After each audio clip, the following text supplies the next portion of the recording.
வணக்கம், welcome back to 1 Minute Fundamentals. Already ஒரு வீடியோல இந்த வேதாந்தா கம்பெனியோட ஃபர்ஸ்ட் ஆஃப் ஃபண்டமெண்டல் அனாலிசிஸ் போட்டிருக்கேன். அதை செக் பண்ணிட்டு இந்த வீடியோக்கு வாங்க. அது இந்த வீடியோ பார்த்து கூட அந்த வீடியோ பார்க்கலாம். ஸோ இப்போ இந்த கம்பெனியோட வேல்யூவேஷனும் இந்த கம்பெனி ஃபேஸ் பண்ண லாஸ்ட் சேலஞ்சஸுமே பார்க்கலாம். ஸோ இந்த ஸ்க்ரீனருக்குள்ள போகிறதுக்கு முன்னாடி இன்னொரு முக்கியமான விஷயத்தை நீங்கள் நோட் பண்ணிக்கணும். இந்த கம்பெனி நிறைய கடன் வாங்கியிருக்காங்க.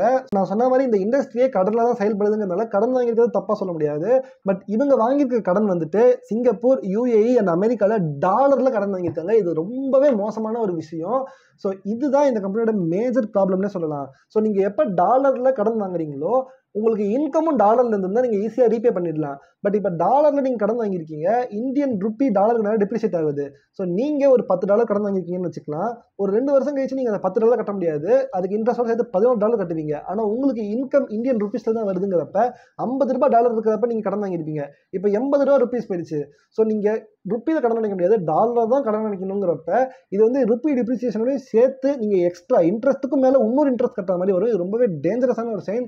ஸோ எந்த கம்பெனிஸ்லாம் டாலரில் கடன் வாங்குறாங்களோ ஓரளவுக்கு அவங்களுக்கு டாலர்லேயே இன்கம் வருதுன்னா ஓகே. இப்போ டாட்டா அந்த மாதிரி கடன் வாங்கலாம். ஏன்னா டாட்டா கிட்ட TCS இருக்குது, டாலரில் இன்கம் வருது, டாலரில் கடன் வாங்கினா அதை செயல்படுத்தலாம். ஆனால் இந்த மாதிரி ருப்பி இன்கம் இருக்கிற கம்பெனிஸ்லாம் டாலரில் கடன் வாங்குறது ரொம்பவே டேஞ்சரஸான சிச்சுவேஷனில் போய் மாட்டிப்பாங்க.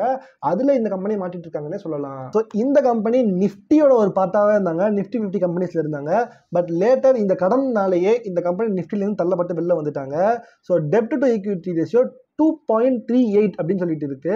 ஸோ இப்போ இந்த ஸ்க்ரீனரில் பார்க்கலாம், இவங்களுடைய மார்க்கெட் கேப் வந்து 1,38,633 crores. ஸோ ஒரு மிகப்பெரிய லார்ஜ் கேப் கம்பெனி, அதனால தான் நிஃப்டிக்குள்ள இருந்திருக்காங்க. பட் டெப்ட் டு ஈக்விட்டி ரேஷியோ பார்த்தீங்கன்னா 2.38 அப்படின்னு சொல்லிட்டு இருக்கு. So current price 373. இந்த 2.38 என்னன்னு பார்த்தீங்கன்னா ₹1 நீங்கள் இந்த கம்பெனி வாங்குற இடத்துல ₹2.5 இவங்க கடன் வச்சிருக்காங்கன்னு அர்த்தம். 373 ருபீஸ்க்கு இந்த கம்பெனியோட ப்ரைஸ் இருக்கு அப்படின்னா கிட்டத்தட்ட 887 ருபீஸ்க்கு இந்த கம்பெனி கடன் இருக்கு. ஸோ தலைமொழிக்கு போயிடுச்சுன்னு சொல்லலாம். அந்த அளவுக்கு அதிகமான கடன் இருக்கு. இந்த கடன் இந்த அளவுக்கு அதிகமானதுக்கு காரணம் இவங்க கடன் அவ்வளோ வாங்கினாங்கன்னு இல்லை, இவங்க கடன் வாங்கிட்டு அது டாலரில் வாங்கினதுனால டாலர் அதிகமாகிடுச்சு, ருப்பி டிப்ரிசியேட் ஆயிடுச்சு. இது ஒரு மேஜர் ப்ராப்ளம் இந்த கம்பெனிக்கு. ஸோ அதனாலேயே இவங்க கம்பெனியோட டெப்ட் டு ஈக்விட்டி ரேஷியோ 2.38 இருக்கு. மோஸ்ட் டேஞ்சரஸ் சிக்னேச்சர்னு சொல்லலாம். அடுத்தது 27.8 இருக்கு இந்த கம்பெனியோட PE ரேஷியோ. இதை வந்து நம்ம வேற கம்பெனி கூட கம்பேர் பண்ணணும்னா இந்த கம்பெனியோட க்ளோஸ் காம்படிட்டர் வந்து ஹிண்டால்கோ லிமிடெட், அவங்க வந்து 14.3 இருக்காங்க. ஸோ நீங்கள் இந்த டெப்ட்டுக்கும் வச்சுட்டு இவங்க வந்து 0.59 தான் டெப்ட் வச்சிருக்காங்க. ஸோ இந்த டெப்டோட சேர்த்துட்டு PE ரேஷியோமே உங்ககிட்ட கம்மியாக இருக்குங்கிறப்ப இதே இண்டஸ்ட்ரியில் ஒரு பெட்டர் காம்படிட்டர் இருக்கிறாங்க அப்படிங்கிறப்ப இந்த வேதாந்தாவை நம்ம வாங்கணுமா அப்படிங்கிற கேள்விக்குறி வருது. ஸோ புக் வேல்யூ 85 இருக்கு, ஆனால் கரண்ட் ப்ரைஸ் 373 இருக்கு. அதாவது 4 டைம்ஸ் புக் வேல்யூவில் இருக்காங்க.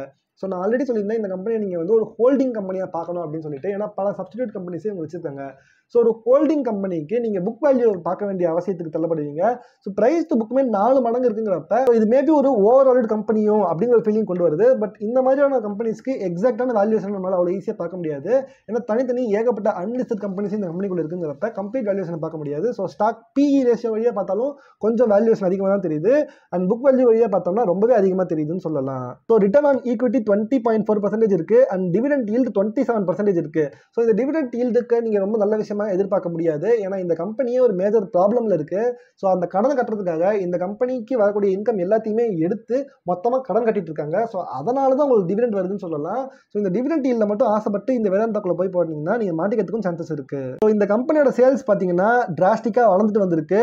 ஸோ ஒரு சிக்னிஃபிகன்ட் வளர்ச்சி. ஸோ சேல்ஸ் நல்லா இருக்கு, அட் த சேம் டைம் எக்ஸ்பென்சஸும் வளர்ந்துட்டு இருந்திருக்கு. பட் எக்ஸ்பென்சஸ் வளர்ந்ததுக்கு முக்கியமான காரணம் அகெயின் கடனில் மூழ்கினதுனால இந்த கம்பெனிக்கு எக்ஸ்பென்சஸ்மே அதிகமாயிட்டே போகுது. ஸோ ஏர்னிங்ஸ் பர் ஷேர் இது ரொம்பவே முக்கியமான விஷயம். இந்த EPS வந்து 8.87 இருந்திருக்கு, இப்போ 5.42 குறைஞ்சிருச்சு. ஸோ நார்மலாக ஏர்னிங்ஸ் பர் ஷேர் இன்க்ரீஸ் ஆகிட்டே போகணும். ஏன்னா எப்பவுமே EPS ஏற ஏற ஒரு கம்பெனி ஓவர் வேல்யூடாகவே இருந்தாலும் இந்த கம்பெனியோட ஓவர் வேல்யூஷனுக்கு ஏர்னிங்ஸ் அதிகமாச்சுன்னா அது ஃபேர் வேல்யூவை ரீச் பண்ண வரும். பட் இது குறைஞ்சிட்டே வருதுங்கிறது ரொம்பவே மோசமான விஷயம். அண்ட் அகெயின் இதுக்கும் காரணமானது கடன் மட்டும்தான். இந்த கம்பெனியோட சேல்ஸ் க்ரோத் வந்து 49% இருக்கு, ப்ராஃபிட் க்ரோத் வந்து 17% இருக்கு. ஸோ இங்கேயுமே பார்த்தீங்கன்னா 49% கிட்டத்தட்ட 50% சேல்ஸ் க்ரோத் இருக்கு, ஆனால் ப்ராஃபிட் 17% தான் இருக்கு. அப்படிங்கிறப்ப இவங்களுடைய சேல்ஸ் என்னதான் வளர்ந்தாலும் கடன் அதிகமாக இருக்கிறதுனால அந்த சேல்ஸ் எல்லாமே எக்ஸ்பென்சஸ் மூலமாக அவங்களுக்கு வரக்கூடிய ப்ராஃபிட் எல்லாமே போயிடுது. ஸோ ப்ராஃபிட் மார்ஜினுமே குறைஞ்சிட்டு இருக்குன்னு சொல்லலாம். அண்ட் ஸ்டாக் ப்ரைஸ் பார்த்தீங்கன்னா 7% தான் இருக்கு. ஏன்னா மார்க்கெட்டுக்கு இந்த கம்பெனி மேல எவ்வளவு கடன் இருக்குங்கிறது தெரிஞ்சதுனால கம்பெனி வந்து வேல்யூவேஷன் குறைச்சிட்டே வந்திருக்காங்க. ஸோ அதனால ஸ்டாக் ப்ரைஸுமே கம்மியாக தான் இருக்கு. அடுத்தது கேஷ் ஃப்ளோ பேட்டர்னில் பார்த்தோம்னா இவங்ககிட்ட நல்ல ஒரு கேஷ் ஃப்ளோ ஆக்டிவிட்டி இருக்கு. 33,000 crores கேஷ் ஃப்ளோ ஆக்டிவிட்டிஸ் இருக்கு. ஸோ இது நல்ல விஷயம். But at the same time investing cash ஃப்ளோவில் மைனஸ்ல தான் இருக்கணும். அண்ட் அதுவும் கரெக்டான விஷயம் தான். பட் ப்ராப்ளம் என்னன்னா அகெயின் கடன் அதிகமாக இருக்கிறதுனால இந்த 33,000 crores கடன் கட்டுறதுலேயே சரியா போயிடுதுங்கிறது முக்கியமான ப்ராப்ளமா இருக்கு. ஸோ நெக்ஸ்ட் இந்த கம்பெனியோட ஹோல்டிங் பேட்டர்ன் வந்தோம் அப்படின்னு பார்த்தீங்கன்னா நார்மலாக ப்ரொமோட்டர்ஸ் வந்துட்டு கடன் அதிகமாயிடுச்சு அப்படின்னா கம்பெனி வச்சுட்டு ஓடி போயிடணும்னு நினைப்பாங்க. பட் இந்த ப்ரொமோட்டர் அவங்களுடைய ஸ்டேக் அதிகப்படுத்திருக்காங்க. லேட்டர் கடனுடைய வலிமை தாங்க முடியாமல் 66%லேருந்து 63% இவருடைய ஹோல்டிங்ஸுமே குறைச்சிருக்காரு.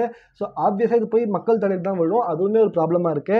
எஃப்ஐஐயோட ஹோல்டிங் பார்த்தீங்கன்னா சிக்னிஃபிகண்டாக குறைஞ்சிருக்கு. இதுக்கும் ஒரு முக்கியமான காரணம் என்னன்னு பார்த்தீங்கன்னா எஃப்ஐஐக்குமே இந்த கம்பெனி மேலே ட்ரஸ்ட் குறைஞ்சிட்டே வருது. ஏன்னா இவங்களுக்கு தெரியுது இவங்களுடைய கடனால எவ்வளோ ப்ராப்ளம்ஸ் ஃபேஸ் பண்ணுறாங்கிறது. டிஐஐ ஹோல்டிங்ஸுமே குறைஞ்சிட்டே வந்திருக்கு. ஆர் அட்லீஸ்ட் ஸ்டேபிளாக இருக்குன்னு சொல்லலாம். எந்த வகையில் பார்த்தாலுமே ஹோல்டிங் பட்டன் ஸ்லோவாக குறைஞ்சிட்டே தான் வந்திருக்கு. கவர்மெண்ட்டுமே 0.07% ஸ்டேக் வச்சிருக்காங்க. ஸோ மேபி இந்த கம்பெனி பேங்க்ரப்ட் ஆனால் அந்த நேரத்தில் கவர்மெண்ட் வந்து இன்வால்வ் ஆகி ஹெல்ப் பண்ணலாம்னு நினைக்கிறேன். அண்ட் பப்ளிக் ஹோல்டிங் 17% தான் இருக்கு. ஸோ இவ்வளோ ப்ராப்ளம்ஸ் இருந்தாலுமே பப்ளிக் ஹோல்டிங்ஸ் டீசெண்டாக தான் இருக்குன்னு சொல்லலாம். ஸோ இப்போ இந்த கம்பெனி ஃபேஸ் பண்ண முக்கியமான லாஸ் சூட்ஸை பற்றி பார்க்கலாம். இவங்க ஸ்டெர்லைட் காப்பரில் வாட்டர் பொல்யூஷன் கேஸில் ஃபாலோ பண்ணப்பட்டிருக்காங்க. கூடவே ஏர் பொல்யூஷனாலையுமே இந்த கம்பெனி கேஸ் ஃபைல் பண்ணப்பட்டிருக்கு. கூடவே லேண்ட் அக்வசேஷன் பண்ணுறப்பையும் இவங்க கிட்ட நிறைய மேஜர் டிஸ்பியூட்ஸ் இருக்கு. அதாவது ஒரு இண்டஸ்ட்ரியை பெரிய ஒரு ரூரல் ஏரியாவில் கொண்டு போய் வைக்கிறாங்க அப்படின்னா அதை சுற்றி ஒர்க்கர்ஸ் தேவை. ஸோ ஒர்க்கர்ஸுக்கு பக்கத்தில் இருக்கிற இடத்துல தான் வைக்க முடியும். ஸோ அந்த மாதிரி லேண்ட் அக்வசேஷன் பண்ணும்போதும் இந்த கம்பெனி மேலே நிறைய அலிகேஷன்ஸ் வைக்கப்பட்டிருக்கு. பட் அகைன் இதையுமே நீங்கள் ஒரு இண்டஸ்ட்ரி ப்ராப்ளமாக தான் பார்க்க முடியும். ஏன்னா இப்போ இதெல்லாத்தையுமே மக்கள் வாழ இடத்துல வைக்கக்கூடாது. ஏன்னா இவங்க காப்பரை வந்து ரீஃபைன் பண்ணுறாங்க அப்படிங்கும்போது மக்களுக்கு அது தீங்கு விளைவிக்கக்கூடியதாக இருக்கும். பட் மக்களோட ரொம்ப தள்ளி அந்த இண்டஸ்ட்ரி எடுத்துகிட்டு போய் வச்சாங்க அப்படின்னா அந்த மக்களால் அந்த இண்டஸ்ட்ரியில் வந்து அவ்வளோ ஈஸியாக வேலை பார்க்க முடியாது. ஸோ வேலைக்கு ஆள் கிடைக்க மாட்டாங்க.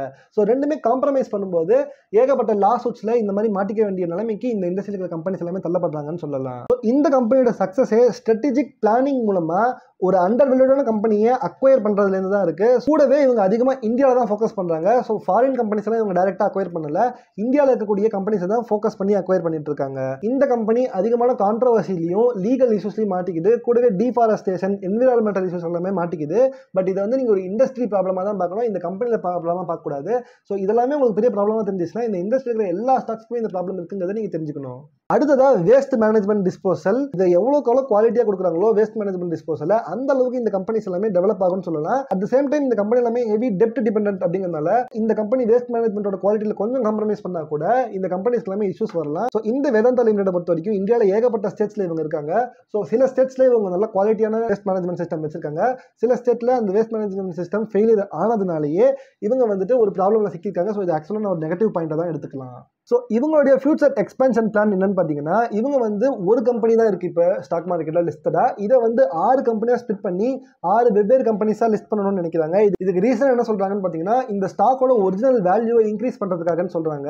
அது கூடவே இவங்க கிட்ட ஏகப்பட்ட அன்லிஸ்டட் கம்பெனிஸ் இருக்குது. ஸோ ஒரு ஹோல்டிங் கம்பெனியாக இந்த கம்பெனி அன்லிஸ்டட் கம்பெனிஸுமே லிஸ்ட் பண்ணி அதுலேருந்து ஒரு ப்ராஃபிட் பார்க்கலான்னு பார்க்குறாங்க. இன்க்ரீஸ்ட் வேல்யூவேஷன் தான். ஸோ அதிகமான வேல்யூவேஷன் காமிக்கிறது மூலமாக இந்த கம்பெனியில் இருக்கக்கூடிய அதிகமான கேஷ் இன்ஃப்ளோ எடுத்துட்டு அதை வச்சுட்டு இவங்க உங்களுடைய கடன் அடைக்கலாம்னு ட்ரை பண்றாங்கன்னு சொல்லலாம். இப்போ அந்த 6 கம்பெனி என்னெல்லாம் வரும்னு பார்த்தீங்கன்னா வேதாந்தா லிமிடெட்னு சொல்லிட்டு ஒரு கம்பெனி வரும். இவங்க கிட்ட ஹிந்துஸ்தான் ஜிங்க் செமிகண்டக்டர் அப்புறம் இவங்க வந்து எல்சிடி டிஸ்பிளே வந்து ப்ரொடியூஸ் பண்ணுறதுக்காக ட்ரை பண்ணிட்டு இருக்காங்க. ஸோ அந்த டிஸ்பிளே கம்பெனி வந்துச்சுன்னா அது அண்ட் ஸ்டெயின்லெஸ் ஸோ ஃபேக்கர் அண்ட் நிக்கோமெல் கம்பெனிஸ் எல்லாமே இதுக்குள்ளே வரும். ஸோ இதுதான் ஒன் ஆஃப் த வேல்யூ கம்பெனியாக இருக்கும். ஏன்னா இதில் தான் முக்காவாசி கேஷ் கவ் ஆஃப் வேதாந்தாவே இருக்குன்னு சொல்லலாம். அடுத்தது வேதாந்தா அலுமினியம்னு சொல்லிட்டு Balco and other aluminium companies இவங்களுக்கு இருக்கிறத லிஸ்ட் பண்ணுவாங்க. வேதாந்தா ஆயில் அண்ட் கேஸ்னு சொல்லிட்டு Cairn India limited Vedanta oil and கேஸ்ங்கிற பேரில் லிஸ்ட் பண்ணுவாங்க.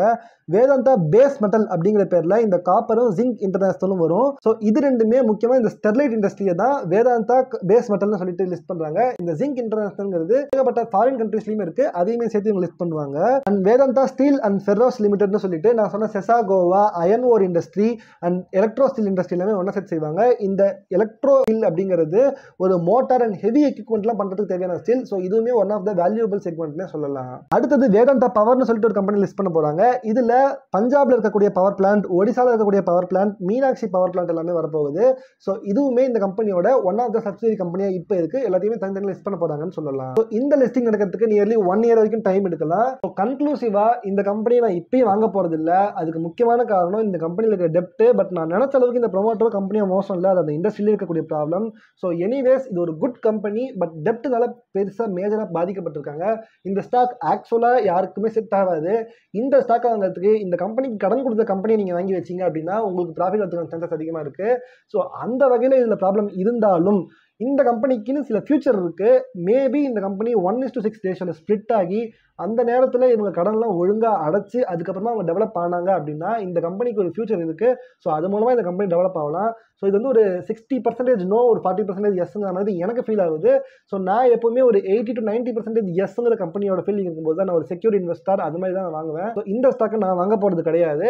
பட் நம்ம நினைச்ச அளவுக்கு இந்த ப்ரொமோட்டர் மேலேயே கம்பெனி மேலேயே மிஸ்டேக் இல்லை. இது இண்டஸ்ட்ரியிலே இருக்கக்கூடிய ப்ராப்ளம். அண்ட் இந்த கடனை தப்பான இடத்துல வாங்கினது தான் ப்ராப்ளம். ஸோ மேபி இந்த கடன் இஷ்யூ சால்வ் ஆச்சுன்னா அதுக்கப்புறம் இந்த கம்பெனியை பற்றி நம்ம பார்க்கலாம். ஸோ அது வரைக்கும் இந்த கம்பெனிக்கு ஒரு big no. So first half of வீடியோவில் இந்த கம்பெனி எந்த அளவுக்கு நல்ல கம்பெனிங்கிற மாதிரி சொன்னாலும் செகண்ட் ஹாஃப் ஆஃப் த வீடியோவில் இந்த கடன் அப்படிங்கிற ஒரே ஒரு காரணத்தினாலேயே இந்த பேலன்ஸ் ஷீட் ஃபுல்லாகவே ஒரு ப்ராப்ளம்ல மாட்டிட்டு இருக்கு. ஸோ இதுதான் இந்த கம்பெனிக்கிட்டேருந்து நான் கண்டுபிடிச்ச அனலைசஸ். ஸோ நல்ல கம்பெனியாக இருந்தாலுமே வேல்யூவேஷன்ஸ் அண்ட் பேலன்ஸ் ஷீட் அதுக்கு மீட்டப் பண்ணாததுனால இந்த கம்பெனிக்கு நான் ஒரு நோ தான் ரிசல்ட்டாக வச்சிருக்கேன். உங்கள் அனலைசஸை நீங்கள் ஃபுல்லாக பண்ணிட்டு ஆல்ரெடி இந்த ஸ்டாக்கை வச்சிருந்தீங்கன்னா நீங்கள் என்ன பண்ண போறீங்க, இன்னும் கொஞ்சம் இந்த ஸ்டாக்கை வாங்க போறீங்களாங்கிறத நீங்கள் டிசைட் பண்ணிக்கோங்க. ஸோ என்னால் வந்து இந்த கம்பெனியோட எல்லா பாயிண்ட்ஸும் நான் உங்களுக்கு எக்ஸ்பிளைன் பண்ணிட்டேன். ஸோ வீடியோ பிடிச்சதுன்னா வீடியோ லைக் பண்ணிக்கோங்க, நம்ம சேனலை சப்ஸ்கிரைப் பண்ணிக்கோங்க. வேறு எந்த கம்பெனியை பற்றி பேசலாங்கிறத கீழே கமெண்ட் பண்ணுங்கள். கண்டிப்பாக நான் உங்களுக்கு ரிப்ளை பண்ணுறேன். பாய் பாய்.